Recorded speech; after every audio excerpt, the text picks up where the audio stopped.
USA में इस week thanks giving थी जो कि उनकी एक बड़ी मेजर हॉलीडे है और इस दौरान वो इतनी ज़्यादा शॉपिंग करते हैं कि उनको लगता है कि बस यही एक दिन है जहाँ पे वो हर चीज़ खरीद लेंगे क्योंकि हर ब्रांड ने सेल लगाई होती है। और जब मैं ये पूरा चीज़ें देख रहा था कि यूएसए में लोग पागल हुए हैं सेल्स के पीछे, तो ये ट्रिगर जो थॉट उनके जहन के अंदर हो रही है कि जाके चीज़ों को लेना है, चीज़ों को अपग्रेड करना है। सेल गुजर गई तो कुछ अजाब गिर जाएगा उनके ऊपर, कोई बिजली गिर जाएगी। तो ये जो थॉट है ना, ये कौन ट्रिगर करता है? क्या कोई ऐसी एंटिटी बैठी हुई है जो कि हमारे जहनों में चीज़ डालती है कि यार आप इन चीज़ों को लेना है? कौन ऐसी चीज़ है कि जो हमारे कमाए हुए पैसे हमारी जेब में नहीं रहने देते, हमें सेविंग से रोकते हैं और हमें कहते हैं कि यार अगर तुम्हारे पास पैसे पड़े हैं तो कोई ना कोई जाके चीज़ खरीदो? ये थॉट आपके जहन में भी आई होगी, मेरे जहन में भी आती है, इस तरह हर किसी के जहन में आती है। तो ये थॉट क्यों ट्रिगर होती है उसके बारे में आज बात करेंगे ताकि हम समझ सकें कि ये थॉट हमारी अपनी है या फिर इंजीनियर्ड की गई है, हमारे दिमागों के अंदर डाली गई है। तो इस वीडियो को एंड तक लाजमी देखिएगा। जैसे कि मैं आपको काफ़ी दफ़ा एक्सप्लेन कर चुका हूँ कि मैं यूएसए में एक ट्रकिंग बिजनेस चला रहा हूँ। मेरे पास एक कुछ कैरियर कंपनीज होती हैं जिनके अपने कोई ट्रक्स होते हैं और मेरा काम क्या होता है, मेरी टीम का काम क्या होता है कि हम उनके ऑपरेशन को चलाएं, उनके लिए पैसा बना के दें। अब जब भी हॉलीडे सीजन आता है यूएसए के अंदर, यानी जब थैंक्स गिविंग आता है जो उनका 4th क्वार्टर है, उसमें पहले थैंक्स गिविंग आएगा नवंबर के अंदर, फिर आएगी Christmas and then is going to be a new year. तो उसके लिए गोरे जो होते हैं वो पूरे साल प्रिपरेशन कर रहे होते हैं क्योंकि वो पूरा साल काम करते हैं, कितनी कोई मेजर हॉलीडेज आती नहीं है। जब ये मेजर हॉलीडे आती है ना, तो सब कोई जाके चीज़ों को खरीद रहे होते हैं, फूड चीज़ें ले रहे हैं, कोई जाके अपनी प्रिपरेशन कर रहे हैं, कोई ख़रीदारी कर रहे हैं। तो जो मैन्युफैक्चरर्स होते हैं ना, उनको भी चीज़ पता होती है। दे फोरकास्ट, उनके फोरकास्टर्स बैठे होते हैं, उनको पता होती है कि यार जब हमारा हॉलीडे सीजन आएगा तो ये लोग चीज़ें ज़्यादा डिमांड करेंगे। जब लोग ज़्यादा चीज़ें डिमांड करेंगे तो हमें ज़्यादा चीज़ें मैन्युफैक्चर करके स्टोर्स के अंदर भेजनी है।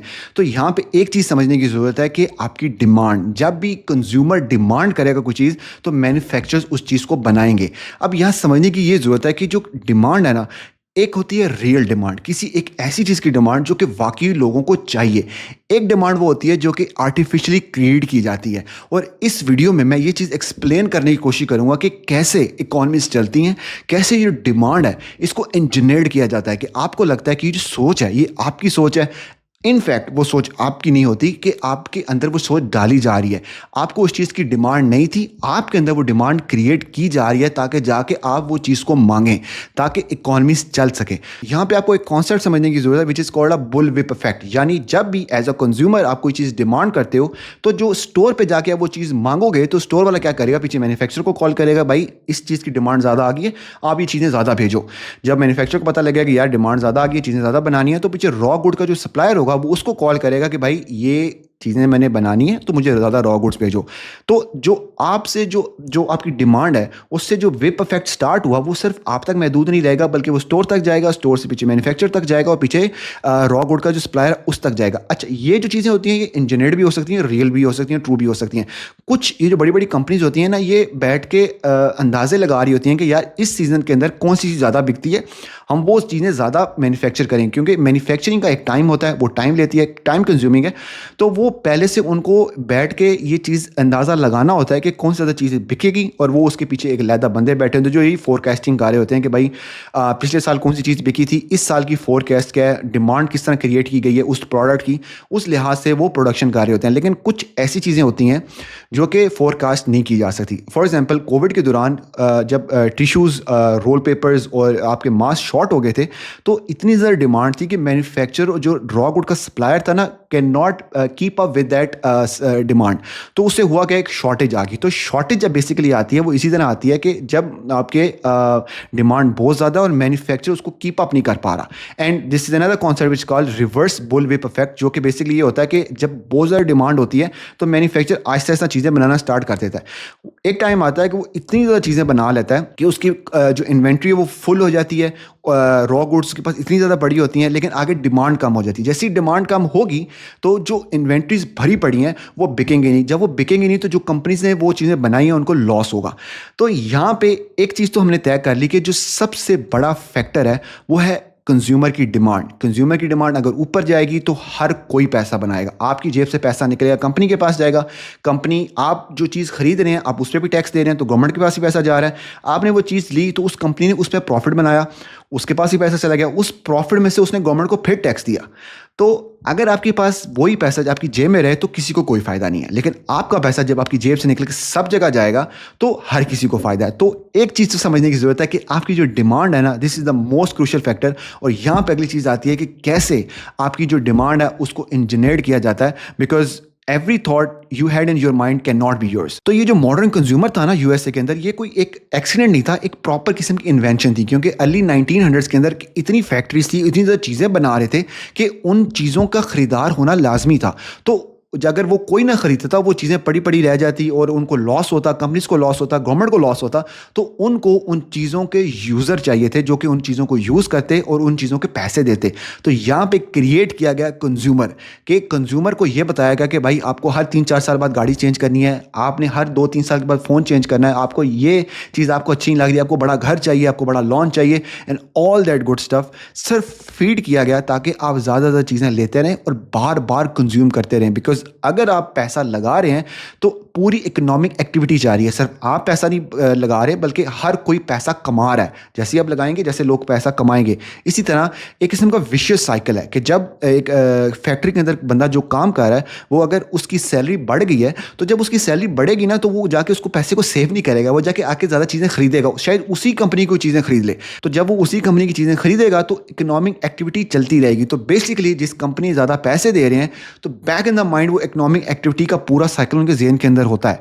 यूएसए के अंदर 70% लोग चीज़ों को खरीदते हैं, यानी उनकी जीडीपी का मेजर पोर्शन सिर्फ कंज्यूमर से आ रहा है। तो जिस दिन लोगों ने ये चीज़ें खरीदना बंद कर दी उस दिन बहुत मसले मसाइल आ सकते हैं, जीडीपी क्रैश हो सकती है। इस वजह से यूएसए के अंदर लोगों को इंजीनियर किया गया, उनकी थॉट्स को इंजीनियर किया गया, उनको ये चीज़ें चाहिए, उनको एक सर्टन स्टैंडर्ड ऑफ लिविंग चाहिए। अगर उनको वो नहीं मिलेगा तो बड़े मसले मसाइल हैं उनकी ज़िंदगी के अंदर। तो गवर्नमेंट ने अपनी जीडीपी को ज़्यादा करना है, ये जो कंपनीज है इन्होंने अपने रेवेन्यू को ज़्यादा करना है, जो स्टॉक मार्केट है उन्होंने अपनी अर्निंग्स को ज़्यादा करना है। और ये सब चीज़ें तब ही होती रहेंगी जब आप अपनी जेब से पैसा को लगाएंगे। और जो गवर्नमेंट होती है, जो सेंट्रल बैंक्स होते हैं, वो इस चीज़ को कैसे इंश्योर करते हैं कि वो इंटरेस्ट रेट को कंट्रोल करते हैं। जब भी उनको लगता है कि मार्केट के अंदर इतनी ज़्यादा इकोनॉमिक एक्टिविटी नहीं है, लोगों की कंज्यूमर डिमांड कम हुई है, तो इंटरेस्ट रेट को कट कर देते हैं, जिससे लोग ज़्यादा चीज़ें खरीदने लग जाते हैं, गाड़ियाँ खरीदेंगे, घर की चीज़ें खरीदेंगे, क्रेडिट कार्ड से बाइंग करेंगे, क्रेडिट कार्ड्स के जो बिल्स ऊपर चले जाएंगे। बेसिकली मेजर पर्पस क्या होता है कि लोगों की कंज्यूमर डिमांड होती है उसको ऊपर किया जाए ताकि इकोनॉमिक एक्टिविटी स्टार्ट हो, कंपनीज प्रॉफिट करना स्टार्ट करें। इस वजह से जो बेसिक रूल ऑफ थंब है कि जब भी इंटरेस्ट रेट कट होते हैं आपकी स्टॉक मार्केट ऊपर जाती है। स्टॉक मार्केट ऊपर क्यों जाती है? क्योंकि जब भी पूरी इकॉनमी के अंदर पैसा रोल आउट होता है, लोग जाके चीज़ें खरीदते हैं और जाके स्टॉक्स खरीदते हैं। तो जब भी ये चीज़ें खरीदेंगे तो स्टॉक की वैल्यू ऊपर जाएंगी। तो जब भी इंटरेस्ट रेट कट होते हैं तो लोग जाके ये चीज़ें खरीदते हैं। और इसी तरह जब उनको लगता है कि पूरी इकॉनमी के अंदर बहुत ज़्यादा पैसा चला गया है, हर कोई पैसा बना रहा है और इन्फ्लेशन का खतरा है यानी महंगाई का खतरा है, तो वो क्या करते हैं, इंटरेस्ट रेट को हाई कर देते हैं। जैसे ही इंटरेस्ट रेट को हाई कर देते हैं, जितना भी पैसा फ्लश हुआ था उसको वापस खींच लेते हैं। तो ये बड़ी सिंपल सी चीज़ है जो करते हैं। जो मेजर फोकस उनका क्या होता है, कंज्यूमर डिमांड को ज़्यादा करें, बिकॉज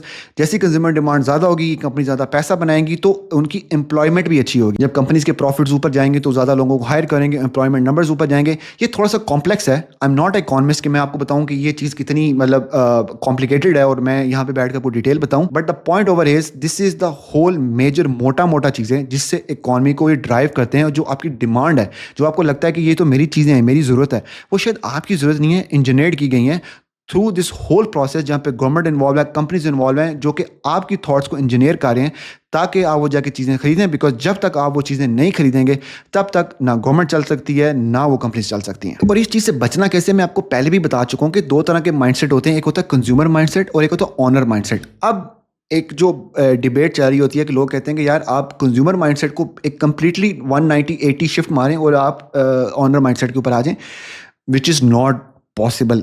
आपको चीज़ें कंज्यूम भी करनी है, लेकिन आपको एक परफेक्ट बैलेंस रखना है दोनों चीज़ों के अंदर। आपको कंज्यूम भी करनी है, आपको ऑन भी करनी है। अब ऑनर माइंडसेट होता क्या, मैं आपको पहले एक्सप्लेन कर चुका हूँ कि अगर आप जिन कंपनी से कोई चीज़ें खरीद रहे हैं, कंज्यूम कर रहे हैं, अगर आप सोचें कि उन्हीं कंपनीज़ के अंदर मैं अगर ओनरशिप ले लूँ, जिन कंपनीज़ की आप चीज़ें ले रहे हैं, तो इस तरह के और भी लोग होंगे जो उस कंपनी से चीज़ें ले रहे हैं। तो अगर आप उस कंपनी की ओनरशिप ले लें तो जब आप कंज्यूम करेंगे तो आपको चीज़ मिल गई, लेकिन जब दूसरे लोग उस चीज़ प्रोडक्ट को कंज्यूम करेंगे तो आपको उनका जो प्रॉफिट कंपनी को मिल रहा है आपको उसका हिस्सा मिल जाएगा। इस तरह की बेशुमार कंपनीज हैं जिनका एक प्रॉपर ट्रैक रिकॉर्ड है पाकिस्तान के अंदर। अगर आप बाहर बैठे हैं तो प्रॉपर एक ट्रैक रिकॉर्ड है बाहर कंपनीज का। अगर एप्पल को देख लें, गूगल को देख लें, इन जैसी कंपनी जिनका प्रॉपर प्रोडक्ट्स हैं जो कि बाहर बिक रहे हैं, लोग उनको यूज़ कर रहे हैं और ये कंपनीज प्रॉफिट बना रही हैं। अगर आप इनकी ओनरशिप ले लेते हैं तो आपको भी उन प्रॉफिट्स का हिस्सा मिल सकता है। फॉर एग्जाम्पल अगर आप मेज़ान बैंक या फिर पाकिस्तान में मारी पेट्रोलियम या फिर फौजी फर्टिलाइजर, इतनी कंपनीज जो कि बड़ी अरसे से काम कर रही हैं और एक कंसिस्टेंट रिकॉर्ड है उनका कि वो जितने उनके शेयर होल्डर्स हैं उनको वो प्रॉफिट देती हैं, उनको वो डिविडेंड्स देती हैं, तो क्यों ना आप सिर्फ प्रोडक्ट्स यूज़ जो कंज्यूम कर रहे थे वो भी कर लें, जिसको थोड़ा सा आप कम कर सकते हैं, लेकिन आप साथ ओनर्स भी बन जाएं ताकि कोई और बंदा जब उस प्रोडक्ट को यूज़ करेगा तो आपको जो कंपनी प्रॉफिट बनाएगी उसमें से आपको भी हिस्सा देगी। मैं इसका प्रॉपर जो मिक्स है उसको क्यों बात कर रहा हूँ कि आपको कंज्यूमर माइंडसेट भी होना चाहिए, ओनर माइंडसेट भी होना चाहिए, क्योंकि ज़िंदगी के अंदर सिर्फ आप चीज़ें सेव करने, इन्वेस्ट करने, पैसे ज़्यादा पैसा बनाने से नहीं आए। आप ज़िंदगी को एंजॉय करने भी आए हैं, तो आपको ज़िंदगी में चीज़ें एंजॉय भी करनी है। लेकिन परफेक्ट बैलेंस का मतलब यही है कि आप चीज़ों को एंजॉय भी करें लेकिन साथ ऑनर माइंडसेट भी रखें, ताकि आपके पास एक आज़ादी हो कि मेरा जो पैसा है ना वो सिर्फ पैसा बैठा नहीं हुआ, वो मेरा पैसा कि मेरे जेब में बैठा रहेगा ना, वो किसी और की पॉकेट में जाएगा ही जाएगा, बिकॉज मैं कुछ चीज़ें कंज्यूम करूँगा। लेकिन अगर मैं ऑनर बन जाऊँ तो वो किसी और की कंपनी में जाएगा, वहाँ पर वो पैसा काम करेगा और वो पैसा ज़्यादा पैसा कमा के लाएगा। तो बेसिकली ये बड़ी सिंपल डेफिनेशन है ओनर माइंडसेट की, जो कि आपको आ सकती है स्टडी करके। मैं आपको सिर्फ एक चिराग, एक किस्म की ना वो लाइट बल्ब मोमेंट नहीं होता, सिर्फ वो मैं दे सकता हूँ कि अच्छा यार ये चीज़ पॉसिबल है। शायद आपको ये चीज़ें बड़ी बेसिक लग रही हो, लेकिन किसी लोगों को, बहुत से लोगों को ये चीज़ें बेसिक नहीं है, उनके लिए नई चीज़ें। बिकॉज हमारा 0.3% पूरी आबादी के लोग स्टॉक मार्केट में इन्वेस्टेड हैं।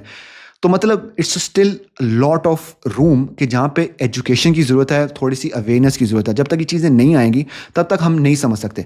तो ये जो पूरा आपको डिमांड समझाने की ज़रूरत है कि डिमांड से क्या क्या चीज़ें हो सकती हैं, ये आपकी जो डिमांड है वो कैसे उसको मैन्युफैक्चर किया जाता है, उसको इंजीनियर किया जाता है ताकि आप ज़्यादा चीज़ें को डिमांड करें और ज़्यादा चीज़ें बने। ऐसी चीज़ें एग्जिस्ट करती हैं जो कि शायद आपको कभी चाहिए भी ना हो, आपकी लाइफ वैसे ही गुजर जाए, लेकिन वो मैन्युफैक्चर भी हो रही हैं, बिक भी रही हैं और रिकॉर्ड प्रॉफिट भी जनरेट कर रही हैं। तो why not be a part of that profit taking machine? क्योंकि अगर आप इसी तरह चीज़ों को सिर्फ कंज्यूम करते रहे और ऑनरशिप वाला माइंडसेट आपके अंदर ज़रा भी नहीं आया तो आप एक स्लेव बन सकते हो। अब स्लेव कौन होता है? कि जिसके पास कोई अपनी राय नहीं होती, उसकी अपनी कोई मर्जी नहीं होती, उसको जो चीज़ दी जाती है उसने वो करनी है, उसको कंट्रोल किया जाता है। यहाँ पे वर्ड है कंट्रोल, ठीक है। आजकल की जो चीज़ें हैं उसमें कोई स्लेव्स नहीं है, कोई आपको सख्ती से बंद करके नहीं रख सकता, आपको हथकड़ियाँ नहीं लगा के रख सकता, लेकिन आपको डिजिटली कंट्रोल किया जा रहा है। आपको प्रोडक्ट्स ऐसे बाय करवाए जा रहे हैं, आपका पैसा आपकी जेब से लगवाया जा रहा है। तो this is called a digital slavery. अगर आपको ये चीज़ पूरा साइकिल समझ नहीं आता, जब तक आप इस चीज़ को समझ नहीं लेते, तब तक आप इस पर एक्ट कैसे कर सकते हैं? नहीं कर सकेंगे। तो ये थी आज की वीडियो। आई होप कि आपको थोड़ी सी समझ आई होगी। मेरे पास ज़रा टाइम नहीं था उस पूरे week, it was one of the busiest week for the past few months. कि मेरा जो बिज़नेस था इतना ज़्यादा बिजी था, क्योंकि मेरे जो ड्राइवर्स होते हैं हॉलीडे के दौरान, जब भी हॉलीडे आती है तो सारे जो वेयर हाउसेज होते हैं वो बंद हो जाते हैं यूएसए के अंदर। तो जब वेयर हाउसेज बंद हो जाते हैं तो उनके पास ज़्यादा काम नहीं होता। अगर वो घर से बहुत दूर हैं तो ज़ाहिर बात उनको मसला होता है। तो we have to plan in a way कि जो हमारे ड्राइवर्स होते हैं वो अपने घरों के पास पहुँच जाएँ, ताकि वो अगर कोई काम नहीं है 2-3 दिन तो एटलीस्ट अपने घर जाके आराम कर सकें, रेस्ट कर सकें। And still we need to make them profitable as well. तो काफ़ी क्रूशल वीक होता है, इसमें सब ड्राइवर्स को देखना होता है, घर भेजना होता है, क्योंकि सिर्फ हमारे ड्राइवर्स ने घर नहीं जाना, पूरे यूएसए के ड्राइवर्स ने घर जाना है। तो it was one of the busiest week, but मैंने फिर भी चीज़ रिकॉर्ड की। आई होप अनफिल्टर्ड थॉट्स थी, कोई स्क्रिप्ट नहीं था, कोई तैयारी नहीं थी। This is what I think. LinkedIn के ऊपर मैंने काफ़ी दफ़ा ये चीज़ें शेयर कर चुका हूँ। I hope this made you think a bit, और ताकि आप ओनरशिप माइंडसेट को लाएं और अपनी जो नीड है, अपनी डिमांड है, उसको भी कंट्रोल कर सकें। मिलते हैं अगली वीडियो में, तब तक दुआ में याद रखिएगा।